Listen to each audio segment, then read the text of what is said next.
When Catherine Folker was 18 years old, she knew she had a drinking problem. She checked herself in voluntarily to a rehab program, but then relapsed.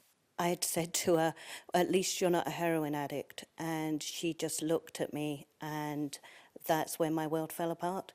Catherine's mom, Caroline Folker, tried to get help for her daughter, but in the treatment programs, she met recovering heroin addicts. Those friendships would prove fatal. And she was drunk at a party, and somebody said to her, hold still, and injected her into her hand.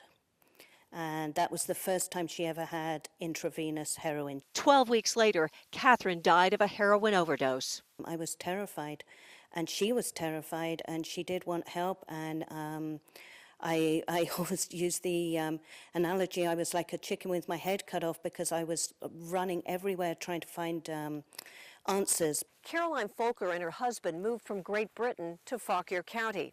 The irony is that a lot of people move to rural areas thinking they'll be free from crime and hardcore drugs. And the reality is that heroin has a grip on this part of Virginia.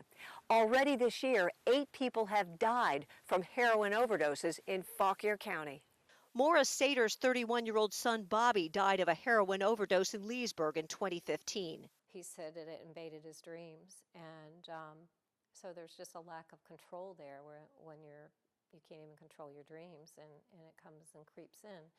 So I know now that it was a daily struggle. The only peace I get from that is knowing that he's not struggling anymore.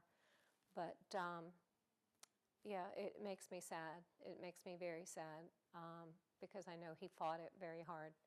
Maura and Caroline each have started their own websites to help families struggling with addiction. The most common thing you hear is we don't know where to go to get help. They want to give others the information they wish they had years ago.